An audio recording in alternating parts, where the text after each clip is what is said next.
Welcome back to Just Nuts, guys. John here. No Alan again, but I'm doing a Yu-Gi-Oh video, so that makes sense. Alan don't follow Yu-Gi-Oh.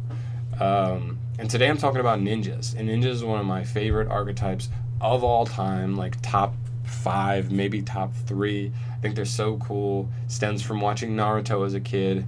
The original Naruto is so good. Most of it.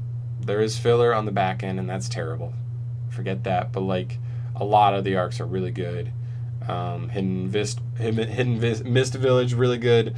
Chunin exams, great, kind of long, but great for the most part. And the Sasuke retrieval arc, all 3 phenomenal arcs, and I love them.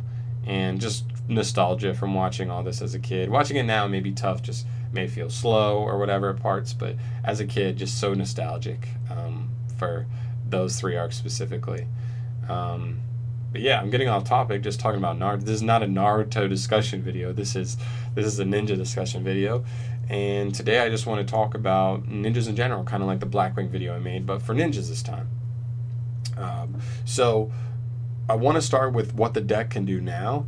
And what the deck does now is like kind of interesting because it can do like 3 different things, really, which is actually kind of important to touch on, because you look at the decks that are out now and they're so, like, I don't want to say one-dimensional, but it's more like they have their play style and you have to play with that play style.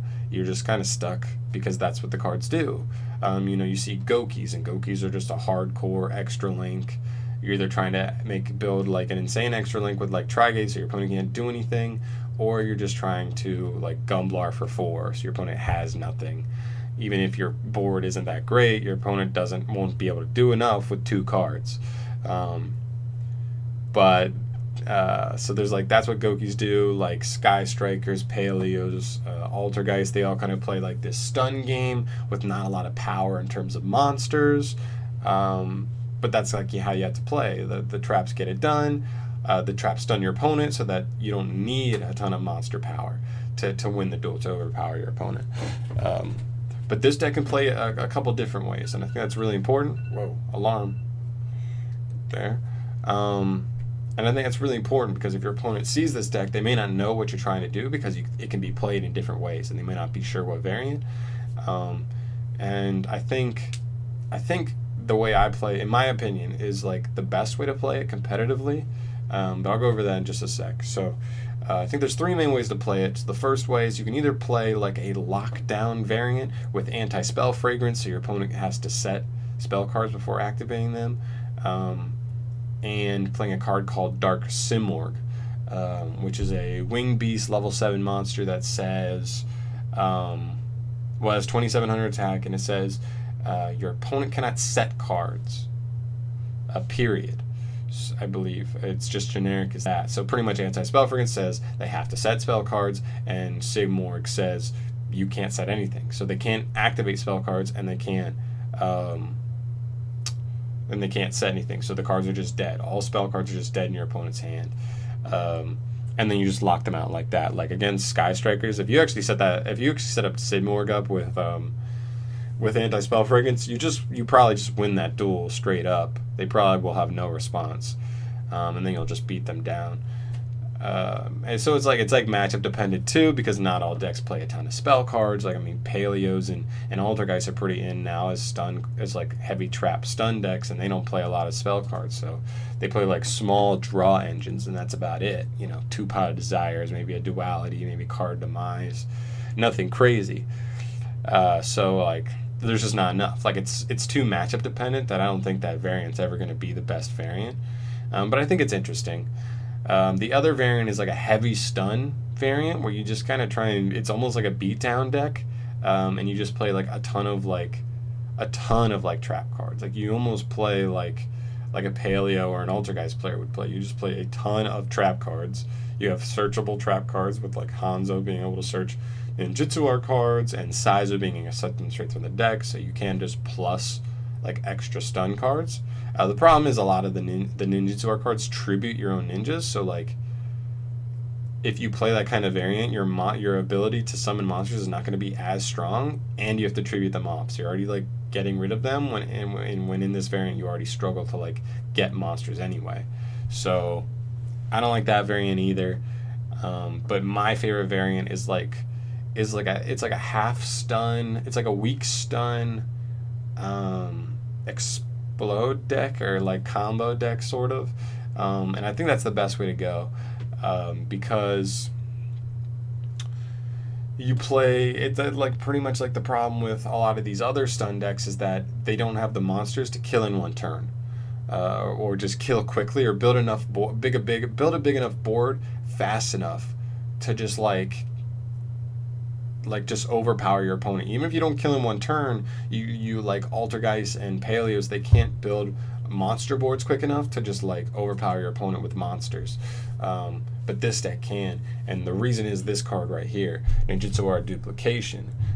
With like a very basic combo, you just get Twilight Ninja Jogan on the field, which is a level 7 ninja. He's very easy to special summon. All you have to do is show a Ninjutsu card in hand, and then you just drop him right on the field. So very easy to summon. He's not once per turn, so you can just loop that if you, or not loop. You can loop it, or you can just do multiple if you draw multiple. So he's an easy 3 of.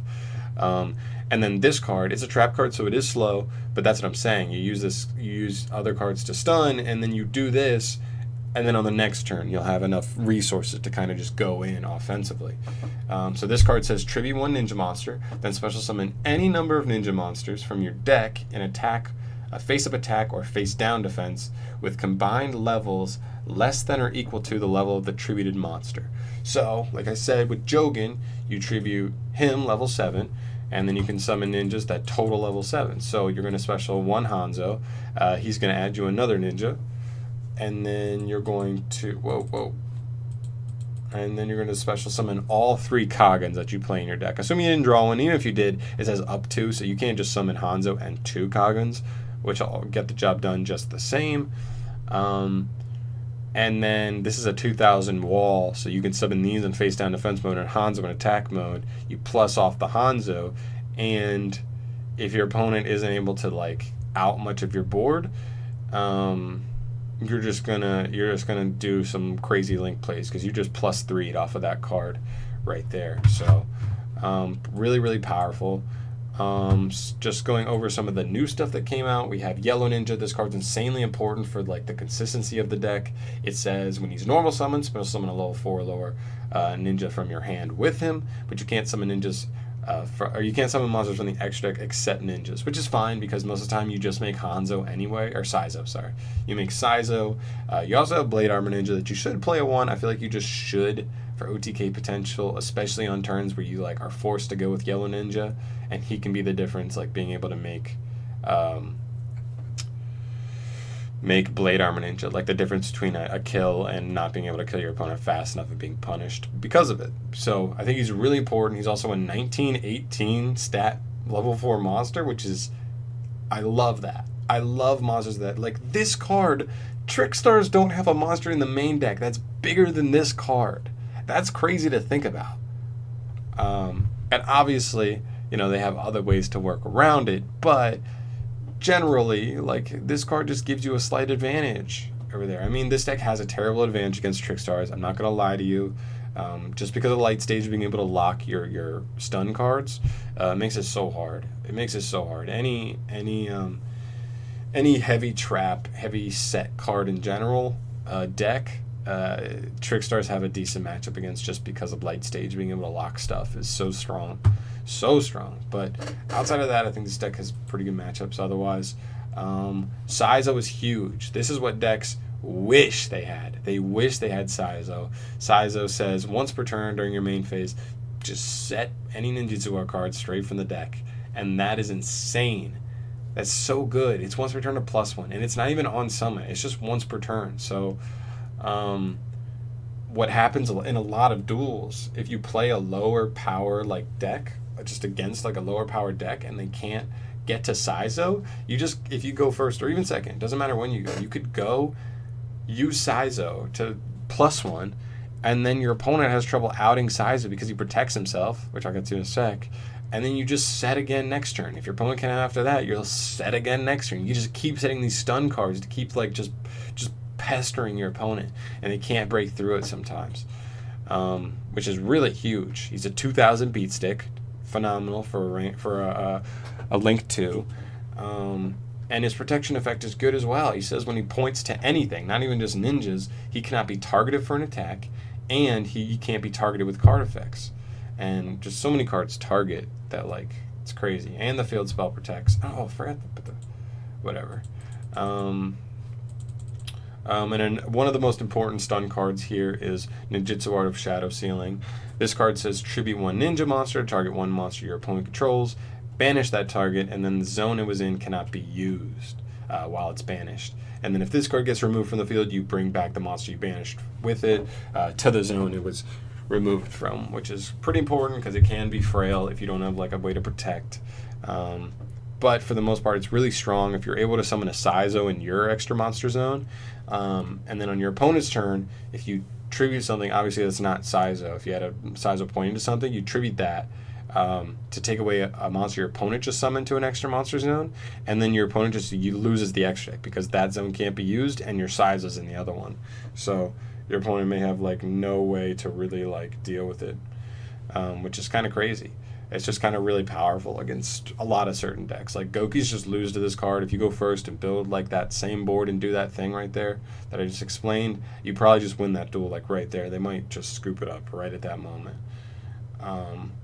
Other than that, sorry, alarm again. Right there, they also got the new field spell, which I did not bring up here, but it has a really good protection effect. It says once per turn, if a ninja monster or a ninjutsu art card, so that's really important that it does both, would be destroyed, or cards. So if they use like an entire board wipe, like a Black Rose, this card could just this field spell could just protect against Black Rose. That's actually crazy. It just says banish a ninja or a ninjutsu art card from your graveyard instead, and that's a once per turn, just protects you from a destruction, which is really strong. And it also says if a ninja monster is summoned, you can add a ninja or a ninjutsu art card from your graveyard back to your hand. So recursion as well. It's a pretty good field spell, but it's not a great starter because it doesn't like add on activation. So you only play it at like 2, maybe 2 in a terraforming. I would say is like the most I'm willing to do with that card.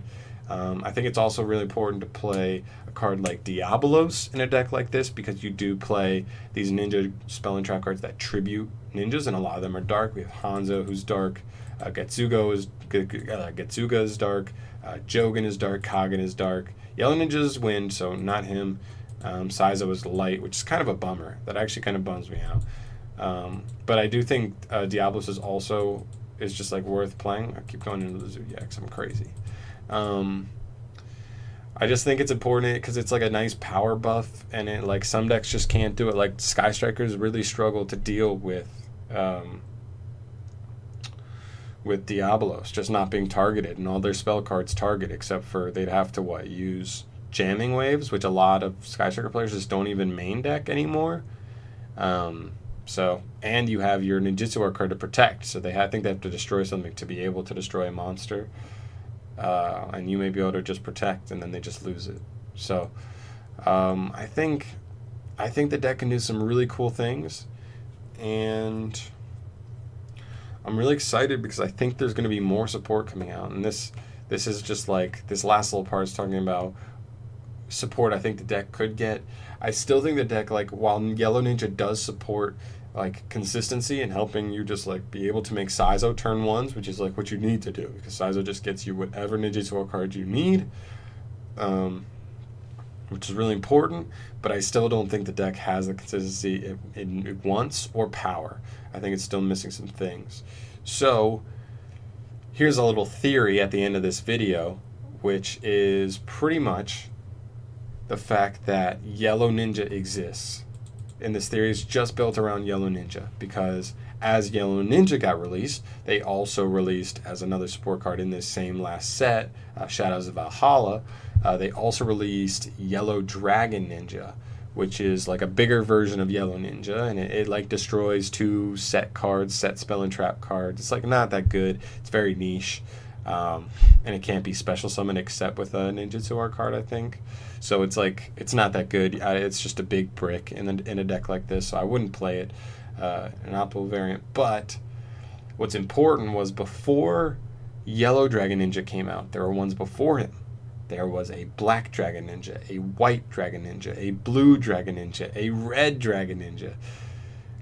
So I really hope that in the future, hopefully sooner rather than later, but we'll see. I mean, I'm not going to be picky. We already just got new support, and the deck is decent as is. I think it's an okay rogue deck and can definitely stun some people. Is that I hope there are more cards like Yellow Ninja that come out, like the equivalent of Yellow Ninja, but for the other colors, right? There's already a White Ninja.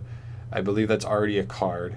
It's a really bad card. It's really old, but it's already a card, so I don't think White Ninja will be one. But the door is still open for Black Ninja, just straight up Black Ninja, Red Ninja, Blue Ninja. Am I missing any? I feel like I'm still missing one. I can't remember. Is there a Green Dragon Ninja? I don't think so.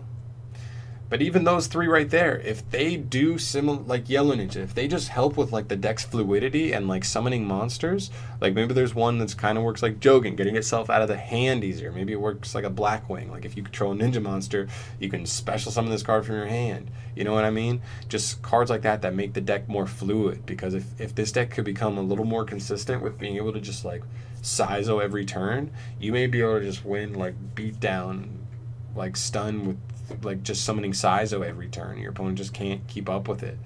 So I think that could be really cool. I hope they're all beat sticks because I love it. I love that Hanzo is 18, Yellow Ninja is 19. I think that's so cool. I think it adds like an extra element. Like that's why Gokis I think are like really strong too. Is that like I hear these stories about when like people shut down the action like completely. Like somebody cherries I sold right out the gate, and you just lose I sold, but they didn't have a way to really continue the link. They said like I've heard people say that they just like win duels with like beatdown. My opponent stopped me from extra linking, and they thought they had me, and then they realized, oh shit, that's an 1800 beat stick and a 2300 beat stick. Blah blah blah blah blah, and they just beat them down. So I think that's like cool just to have that as an option. It's like a fail safe. Like even if all fails, even if your combos are like dead and there's not even worth going into Sizo, you just have an 1900 and 1800 beat stick to bow against the smaller decks. So I think it's really cool, and I think it can do some really cool things. Hopefully they get the support I just mentioned. Maybe another ninjutsu art card or two that do like more generic helpful things, because I think some of them are like kind of specific, and then in certain matchups they don't really do much, but for the most part they cover it, at least the better ones. And you can do monster plays with the duplication one to summon the Hanzo and the 3 Kagans, so you can do work with monsters. But I don't know, I just think it's something to keep an eye out for. I think it's one of those archetypes that like, should they get like a couple more cards and Konami decided to make them powerful, this deck could be thrown into definitely at least rogue status. I think this is in like tier 2 rogue status right now. It can do some powerful plays. It can stun fairly well in the right situations. It's just a little bit too inconsistent and not powerful enough right now to really do meta relevant things. But hopefully in the future it will be. I love this deck. I would love to see it do better, get more support, and that's pretty much it. Another 20-minute video. Every time I do one of these deck talk videos about like what's going on with the deck in general, I always end up hitting this 20-minute mark. But I don't know, hopefully you guys like this. If you want me to do more, let me know. I'm definitely down to talk about more decks, and I'm probably going through like my favorite ones first, and then I can hit ones after that, because I need time to like research. I can't just like do it. These are just decks I love, and I've already done a more than a decent amount of research for. So regardless, let me know what you think about this video. Subscribe if you like it as well, and thank you so much for watching, guys. John signing out. Have a great rest of your night. It's like 12:15 a.m. so it's fairly late. Not that late. I'm a pretty big night owl. So good night.